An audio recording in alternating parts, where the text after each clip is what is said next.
नमस्कार साथियों, भारत वंदन न्यूज से मैं अंजलि सिसोदिया। साथियों, जैसा कि आप देख रहे हैं, मैं इस समय रघुपुरा में हूँ, जो रघुपुरा पूरे राष्ट्रीय स्तर पर नहीं, अंतर्राष्ट्रीय स्तर पर छाया हुआ है।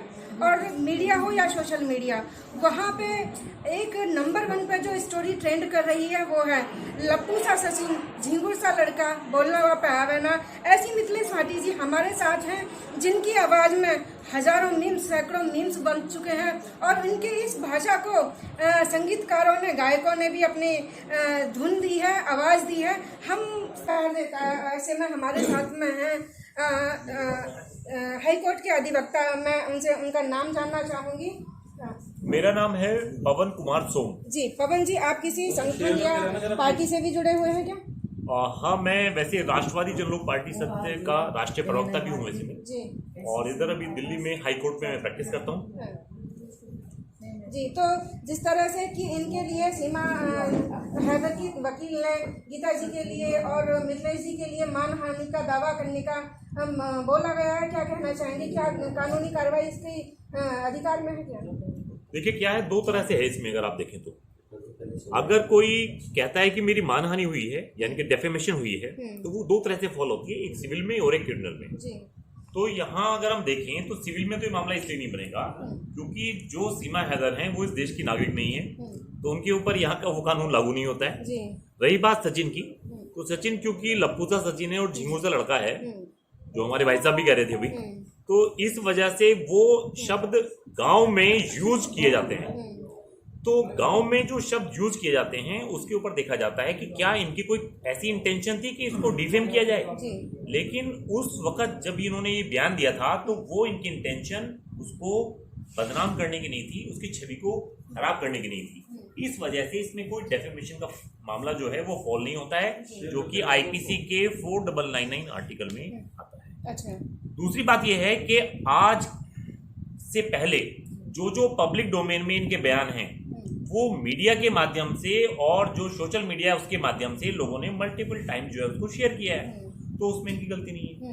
इन्होंने तो वो एक बात जनरल तरीके से कह दी, और जब वो बात वायरल हो जाती है उसका संज्ञान लेकर के जो हमारे भाई भी हैं, मित्र भी हैं हमारे, doctor A P Singh ji, उन्होंने उस बात को लेकर कहा कि वो इनको लीगल नोटिस देंगे। तो ठीक है, दीजिए, अगर आप लीगल नोटिस देंगे तो हम उसका जवाब देंगे, और जवाब भी उनको एक अच्छा लीगल जवाब बना करके दिया जाएगा। जी जी।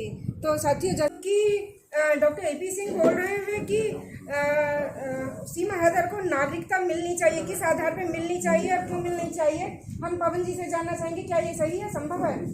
एक्चुअली क्या है कि क्योंकि वो एक दुश्मन देश के नागरिक हैं, तो दुश्मन देश के नागरिक को अगर यहाँ ला करके हम लोग नागरिकता देना शुरू कर दिया तो कल को यहाँ एक दूसरा पाकिस्तान बन जाएगा और भारत का नाम हमेशा के लिए खत्म हो जाएगा। तो ना कानून की दृष्टि से ये सम्मत है और ना ये सोशल दृष्टि से किसी भी तरह से उनको भारत की नागरिकता नहीं मिल सकती है। ये केवल वो एक लोगों में भ्रम फैलाया जा रहा है कि भाई उनको यहाँ की नागरिकता, हाँ, डिमांड कर सकते हैं, डिमांड करें। डिमांड तो तब करेंगे क्योंकि उनको प्रोसिक्यूट किया जा रहा है। अभी तो उनके खिलाफ जो चार्जेज हैं वो भारत में अवैध रूप से घुसने के उनके ऊपर चार्जेज हैं, अवैध रूप से वो घुसी हुई हैं, उसकी जांच चल रही है। एनआईए और एनआईए के अलावा जो हमारी बाकी एजेंसीज हैं अभी उसकी जांच कर रही हैं। हो सकता है आने वाले समय में इनको जेल जाना पड़े, और जब ये जेल जाएंगे तब लोगों को पता चलेगा कि कौन देशभक्त है और कौन गद्दार है। क्योंकि अभी क्या हो रहा है, जो हमारी बहन है मिथिलेश भाटी जी और गीता भाटी जी, इनको टारगेट इसलिए किया जा रहा है क्योंकि उनको बचाना है सीमा हैदर को, और सीमा हैदर जो है उनको हीरो बनाया जा रहा है। किसकी निगाह में? मीडिया की निगाह में। मीडिया और सोशल मीडिया ये दो ऐसे प्लेटफॉर्म हैं कि जिन प्लेटफॉर्म के माध्यम से किसी भी व्यक्ति को हीरो बनाया जा सकता है और किसी भी व्यक्ति को गद्दार बनाया जा सकता है। ये काम बहुत जिम्मेदारी से सोशल मीडिया और न्यूज चैनल्स को करना चाहिए कि कौन देश में क्या कर रहा है। तो मेरा आप सभी से निवेदन है कि कृपया जो न्यूज पे चलने वाली इस तरह की खबरें हैं उनको बड़ी गंभीरता से देखिए, क्योंकि आप न्यूज देख रहे हैं, ये कोई फुटबॉल का मैच नहीं है कि कल जाकर के फिर देख लेंगे। ये न्यूज हैं, इनको बड़ी गंभीरता से देखिए, और इस परिवार को सुरक्षा भी मिलनी चाहिए। मेरा देश में जो देश के प्रधानमंत्री हैं और इस राज्य के मुख्यमंत्री हैं, मेरा उनसे निवेदन है एक एडवोकेट होने के नाते कि मिथिलेश भाटी जी को और गीता भाटी जी को, इनके परिवार को सुरक्षा दी जानी चाहिए, और जो लोग आज सीमा हैदर के साथ खड़े हैं उनसे भी बड़ी गंभीरता से उनको निपटना चाहिए। हो सके तो उनके साथ भी वैसा ही सलूक किया जाना चाहिए जैसा कि सीमा हैदर के साथ होगा, क्योंकि वो लोग चाहते हैं कि एक गद्दार, एक जो एनिमी जो कंट्री है उसकी महिला यहां आकर के देश में हीरो बन जाए। क्यों हीरो बन जाए? अरे भाई क्यों हीरो बन जाए? यहाँ के जो लोग हैं, जो नागरिक हैं, जो कह रहे हैं कि भाई आप अपने देश चले जाइए, उनको वो गद्दार बनाने पर तुले हुए हैं। तो मेरा डॉक्टर एपी सिंह जी से भी नम्र निवेदन है, हालांकि हमारे भाई हैं, हमारे साथ वकालत में हैं, वो इस तरह के कार्यों में बहुत गंभीरता से, बहुत ध्यान से उनको ये बातें करनी चाहिए, क्योंकि ये बातें पब्लिक डोमेन में आने के बाद पब्लिकली हो जाती हैं। तो मेरा दोबारा से अनुरोध रहेगा कि सीमा भाटी जी, जो मिथिलेश भाटी जी और गीता भाटी जी, इनको पूरे देश को उनके साथ खड़े होना चाहिए, और वो बड़े सम्मानित इस देश की नागरिक हैं। सीमा हैदर इस देश की गद्दार है, वो दुश्मन देश से आई। तो जैसा कि पवन जी ने बताया कि हम सुरक्षा भावनात्मक रूप में भाव में आकर हम अपनी देश की सुरक्षा को ताक पर नहीं रख सकते हैं। और मैं सुरक्षा के बारे में, तो साथियों आप जैसा कि देख रहे थे, हमारे साथ में हैं पवन सोम जी जो हाईकोर्ट के अधिवक्ता हैं और मिथिलेश भाटी जी के समर्थन में खड़े हुए हैं। आगे की कार्रवाई को किस तरह से देखते हैं आप? हाँ देखिए, इसमें यह है कि जिस तरह से आज मिथिलेश भाटी जी को, उनके परिवार को लोग टारगेट कर रहे हैं, और क्योंकि डॉक्टर एपी सिंह जी के इस तरह के बयान देने के बाद में एक तरह का विक्टिम कार्ड खेला जा रहा है। जो यहाँ पर एक्यूज था उसको विक्टिम बनाया गया है, और जो विक्टिम था उसको बनाया गया एक्यूज। तो मेरा आप सभी से निवेदन ये है, आप एक बार सब्सक्राइब कर दीजिए, वर्णित कर दीजिए, उसको व्याख्या कर दीजिए, विक्टिम कौन है और एक्यूज कौन है। करेक्ट। क्या है कि जो व्यक्ति पाकिस्तान से भागकर, जो महिला पाकिस्तान से भागकर और यहाँ इंडिया में आती है, और वो भी चोरी छिपे आती है, तो वो यहाँ पर देखिए कि एक एनिमी कंट्री है, और एनिमी कंट्री होने के साथ साथ में जब वो यहाँ पर आई तो वो एक तरह से एक्यूज्ड है, उसके ऊपर बहुत सारे चार्जेस लग सकते हैं, और वो ऑफेंसिव है सारी चीजें। उसको यहाँ पर जो डॉक्टर एपी सिंह जी हैं वो इस तरह से प्रदर्शित कर रहे हैं हमारे भाई, कि जैसे कि वो यहाँ पर विक्टिम हो, और जो हमारी बहन मिथिलेश भाटी जी जो बेचारी विक्टिम है, असल में उनको एक्यूज बना खड़ा कर दिया है कि साहब उनको ये बोला है, वो बोला है, सचिन के बारे में उसको लप्पू बोला है।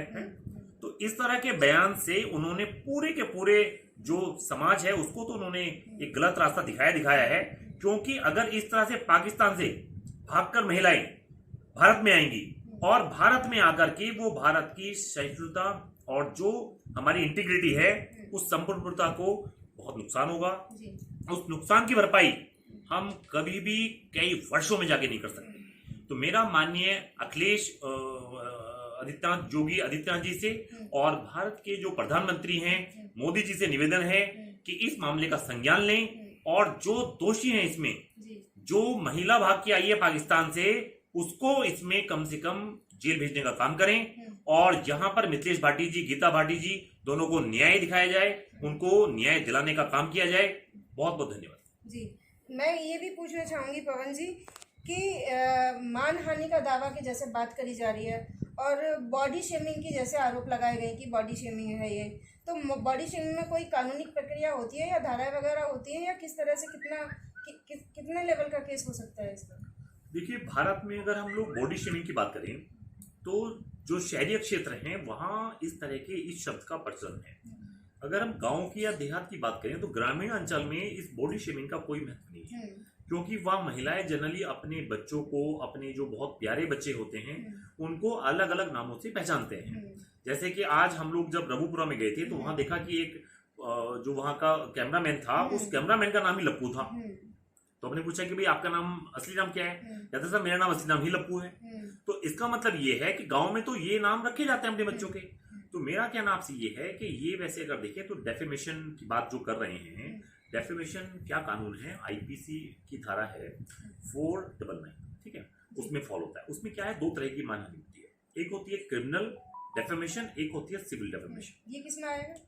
ये एक तरह से अगर देखें तो सिविल में क्या होता है, सिविल में आप मुआवजा मांग सकते हैं। किसी व्यक्ति ने अगर आपकी मानहानि करी है तो आप उस मानहानि के बदले में उससे मुआवजा मांगते हैं। और क्रिमिनल में क्या होता है, क्रिमिनल में आपको सजा मिलती है, आपको जेल जाना पड़ता है।